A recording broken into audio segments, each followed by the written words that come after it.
दर्शकों नमस्कार, जय माता दी, हर हर महादेव। आज का जो विषय है वो है जीवन साथी।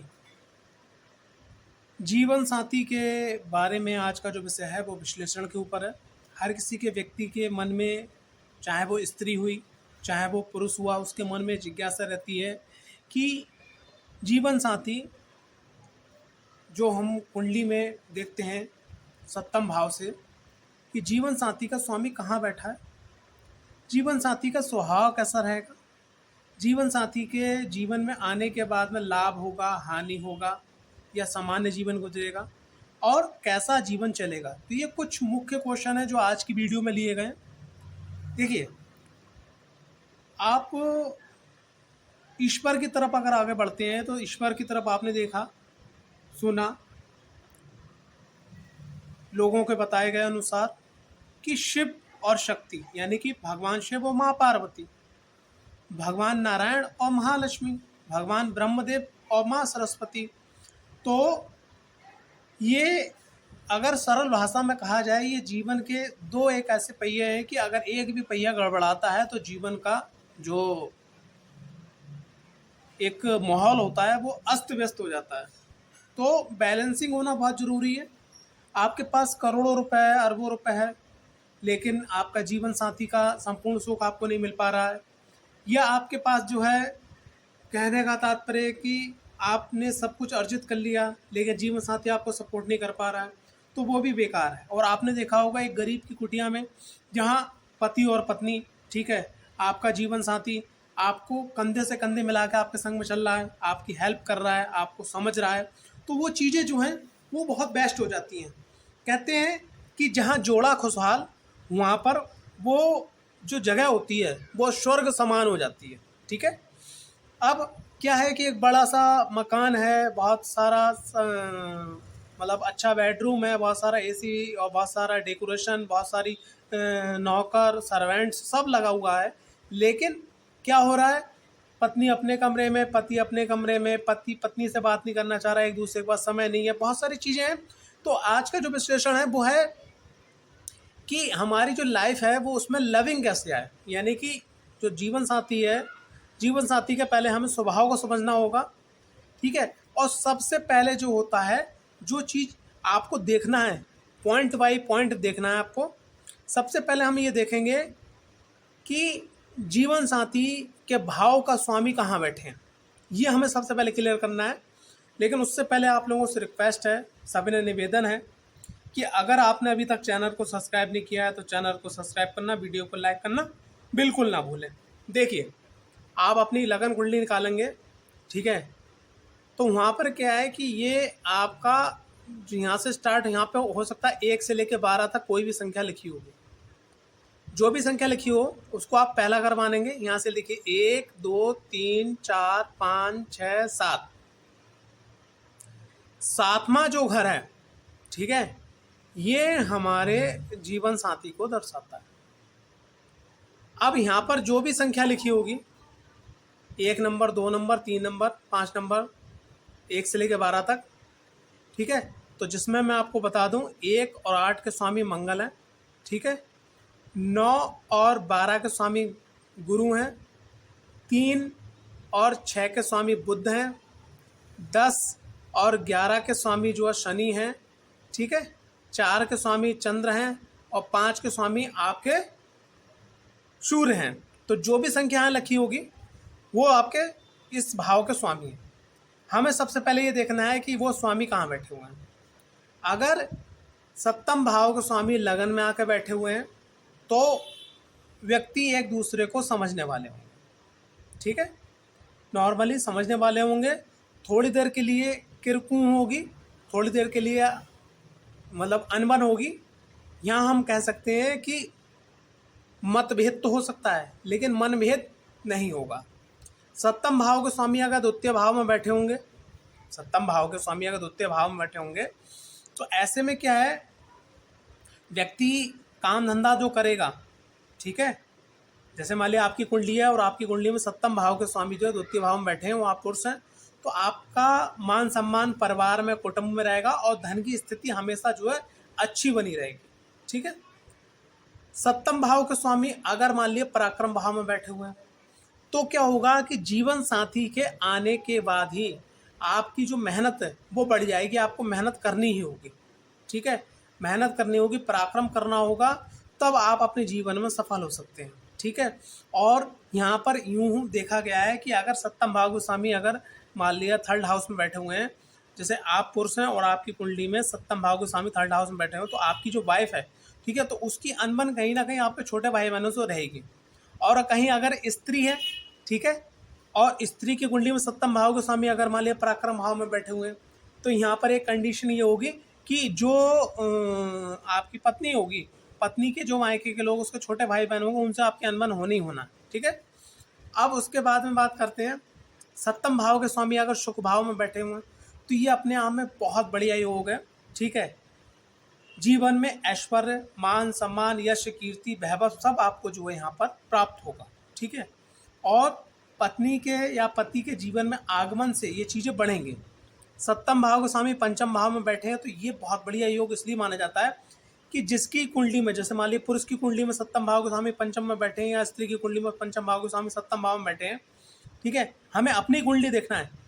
तो कहने का तात्पर्य यह है कि जब पंचम भाव में बैठे हैं, तो ऐसा व्यक्ति जो आपका पार्टनर होगा वो आपको, आपकी समझ को जांचने वाला होगा, आपकी समझ के अनुसार कार्य करने वाला होगा। सप्तम भाव के स्वामी अगर छठे भाव में बैठे हैं, तो भैया ये जो है रोग ऋण रिपु का स्थान है, और सप्तम भाव के स्वामी बैठ गए तो, और सप्तम भाव के स्वामी छठे भाव में बैठ गए, और कहीं अगर कुंडली के अंदर 12वें घर की, अष्टम घर की या छठे घर की महादशा चल रही है, या दसम घर की या पंचम घर की महादशा चल रही है, तो ऐसे में तलाक के योग बन जाते हैं, या अलगाव के योग बन जाते हैं, या कोर्ट कचहरी तारीखें पड़ने लगती हैं, या दोनों में से एक व्यक्ति निपट जाता है, यानी एक व्यक्ति जो स्वर्ग सुधार जाता है। ये कंडीशंस बनती हैं, और अगर ये कोई कंडीशन नहीं है तो एक व्यक्ति बीमार रहना शुरू हो जाता है। सप्तम भाव का स्वामी सप्तम में बैठे हैं, तो भैया देखो, जिस भाव का स्वामी उस भाव में बैठे हैं, तो सर्व रिजल्ट आपको अच्छे मिलेंगे, ठीक है, कहीं कोई दिक्कत परेशानी वाली बात नहीं आपको मिलेगी, ठीक है। लेकिन सप्तम भाव का स्वामी अगर सप्तम भाव में बैठा हुआ है, तो जैसे आप पुरुष हैं और आपकी सप्तम भाव से स्त्री का विचार किया जाएगा और वो स्वामी वहाँ बैठा हो, तो ऐसे में क्या होगा, जो आपका पार्टनर होगा हर प्रकार से किसी न किसी सूत्र को लगा के अपना काम को, अपने उल्लू को सीधा करवा ही लेगा। सप्तम भाव का स्वामी अगर अष्टम भाव में बैठा होगा, तो आए दिन जो है ससुराल में कलेश की स्थिति बन जाएगी आपके कारण, ना चाहते हुए भी आप उसमें इन्वॉल्व हो जाओगे। सप्तम भाव का स्वामी अगर नवम भाव में बैठा है, तो भैया ये बहुत बढ़िया है, भाग्य में वृद्धि करने वाला होगा, ठीक है, सभी चीज़ें जो हैं समय से थोड़ा सा पहले जल्दी खिंचाव में आपके आ जाएंगी। सप्तम भाव का स्वामी अगर कर्म क्षेत्र में बैठा हुआ है, ठीक है, तो थोड़ा सा वैवाहिक जीवन में तनाव रहता है, ठीक है, तनाव की स्थिति बनी रहती है। सप्तम भाव का स्वामी अगर लाभ भाव में बैठा हो, तो यकीन मानिएगा कि जैसे आप पुरुष हैं तो स्त्री हैं तो पुरुष, सप्तम भाव यानी कि आपके लाइफ पार्टनर, जीवन साथी का स्वामी लाभ भाव में बैठने का मतलब है, जैसे ही आप रिलेशनशिप में आएंगे, शादी में आएंगे, शादी होने के बाद में धीरे धीरे अगर आप पराक्रमी हैं, मेहनत करने वाले हैं, तो आप धीरे धीरे करके ऊंचाइयों को छूते चले जाएंगे, आगे बढ़ते चले जाएंगे। सप्तम भाव का स्वामी अगर 12वें भाव में बैठा है, तो 12वां भाव व्यय का स्थान माना जाता है, और सप्तम भाव का स्वामी अगर यहाँ बैठ गए, तो आपके जो सुख हैं दाम्पत्य जीवन के वो व्यय होंगे, कहीं ना कहीं चिड़चिड़ापन रहेगा, एक दूसरे की जो सोच होगी वो विपरीत ही रहेगी। मतलब कह सकते हैं कि जीवन खिंचेगा चलेगा भी नहीं, तो ये आप समझ सकते हैं। अब बात करते हैं कि ये स्वामी जहाँ बैठे हैं वहाँ से एक थोड़ा सा आकलन निकाला हमने, ठीक है। अब उसके संग में क्या चीज़ करना है, अब हमें देखना है कि जीवन साथी का स्वभाव कैसा होगा। तो स्वभाव के लिए क्या है कि मैं अक्सर कहता हूँ कि ये जो चौथा भाव होता है और ये जो सप्तम भाव होता है, ये कूलनेस का होता है, ठीक है, थोड़ा यहाँ पे कूलता होना चाहिए, गर्माहट नहीं होना चाहिए, ठीक है। लेकिन अगर यहाँ पर जैसे मान लिया यहाँ पर सूर्य आ जाए, मंगल आ जाए, ठीक है, सूर्य मंगल आ जाए, राहु आ जाए, ठीक है, तो या केतु आ जाए, तो ये जो 4 ग्रह हैं, सूर्य मंगल जो है गर्माहट के कारण जो है स्थिति गड़बड़ा जाएगी, ठीक है। राहु की स्थिति जो है गोपनीय हो जाएगी। केतु की स्थिति में क्या होगा कि व्यक्ति को इंटरेस्ट नहीं रहेगा सामने वाले में। तो ये जो चीज़ है यहाँ पर सप्तम भाव में अगर ये ग्रह हैं तो दिक्कत वहाँ पर जो है आपको देखने को मिलेगी। स्वभाव की बात मैं यहाँ से बता रहा हूँ कि सूर्य, मंगल, गर्माहट स्वभाव आपके जीवन साथी का, जरा सी बात पर तनक जाना। राहु का स्वभाव, तो सामने वाले व्यक्ति को आप सोचोगे, आपके मन में ये बात चलेगी सामने वाला व्यक्ति हमसे कुछ बात छुपा रहा है। केतु अगर आ जाता है सप्तम भाव में तो जीवन साथी का स्वभाव ऐसा हो जाता है कि अरे चलो छोड़ो, वो इग्नोर करता है, ये भी आपके लिए अच्छा नहीं होता। चंद्रमा अगर सप्तम भाव में आ जाए तो स्वभाव, प्रेमिंग, लव लाइफ बहुत बढ़िया होगी, लेकिन कहीं ना कहीं व्यक्ति को शक होता है अपने पार्टनर पे कि इसके रिलेशनशिप कहीं ना हो जाए। उसके पीछे एक लॉजिक भी है कि चंद्रमा के बारे में अगर आप पढ़ेंगे ज्योतिष के अंदर, ग्रंथों के अंदर, तो उनकी कई सारी पत्नियां थीं, ठीक है। यहाँ पर अगर बुध आ जाए, ठीक है, तो सब कुछ अच्छा होता है, लेकिन जो मैं कहना चाहूँगा एक मूवमेंट 24 घंटे में, नाइट में जो एक समय होता है मूवमेंट का, उसमें कुछ कमी आ जाती है, ठीक है। सप्तम भाव के अंदर अगर शुक्र आ जाए तो अच्छा, लेकिन यहाँ पर क्या है कि एक जेलसी शुरू हो जाती है कि जैसे आप पुरुष हैं और आपकी सप्तम भाव में शुक्र है, ठीक है, तो आपके पार्टनर को कहीं ना कहीं जेलसी महसूस होगी आपसे। जेलसी कैसे कि आपके संग जो विपरीत हैं वो जुड़ेंगे, आसपास आएंगे, तो ये एक कलह की स्थिति बन सकती है। बाकी सब मामला में अच्छा है। सप्तम भाव में शनि आ जाए तो सब बढ़िया है, लेकिन थोड़ा सा एक जिसको बोलते हैं उदासीनता जीवन, ये थोड़ा सा स्वभाव यहाँ पर दर्शाता है। अब बात करते हैं आगे के टॉपिक पे कि जीवन साथी के आने के बाद में लाभ होगा, मेहनत बढ़ेगी, सामान्य जीवन चलेगा। देखिए, सबसे पहले बात करते हैं लाभ की। अगर सप्तम भाव का स्वामी लाभ भाव में बैठा हुआ है तो आपकी शादी हो गई तो आपको लाभ मिलेगा, ठीक है, अधिक लाभ मिलेगा। सप्तम भाव का स्वामी अगर सुख भाव में बैठा है तो यहाँ पर भी आपको लाभ मिलेगा। सप्तम भाव का स्वामी अगर द्वितीय भाव में बैठा है तो यहाँ पर भी आपको लाभ मिलने की स्थिति मिलेगी।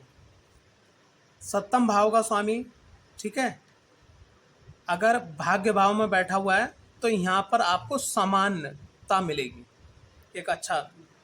सप्तम भाव का स्वामी, ठीक है, सप्तम भाव का स्वामी अगर जो है पराक्रम भाव में बैठा है तो आपको मेहनत करनी होगी जी तोड़। सप्तम भाव का स्वामी अगर दसम भाव में बैठा है तो यहाँ मेहनत करनी होगी लेकिन कम। अब बात करते हैं हानि की। सप्तम भाव का स्वामी अगर अष्टम भाव में बैठा है तो मानसिक हानि मिलेगी। सप्तम भाव का स्वामी जो है आपका छठे भाव में बैठा है तो यहाँ पर आपको हानि मिलेगी, जिसको बोल सकते हैं उत्पीड़न की हानि। सप्तम भाव का स्वामी अगर व्यय भाव में बैठा हुआ है, ठीक है, व्यय भाव में बैठा हुआ है तो यहाँ मैक्सिमम मैंने हानि देखी। सप्तम भाव का स्वामी अगर पंचम भाव में बैठा है तो यहाँ पर भी सामान्य जो है जीवन रहता है। सप्तम भाव का स्वामी अगर लगन में बैठा तो यहाँ पर भी सामान्यता जीवन चलता है, ठीक है। तो ये एक छोटा सा विश्लेषण था जो आपके सामने मैंने प्रस्तुत किया। अगर ये वीडियो पसंद आई हो तो वीडियो को लाइक, चैनल को सब्सक्राइब जरूर करें। नेक्स्ट किस टॉपिक पे जीवन साथी से जुड़े हुए क्वेश्चन को लेकर अगर आप वीडियो देखना चाहते हैं तो जरूर बताइएगा। जय माता दी, हर हर महादेव।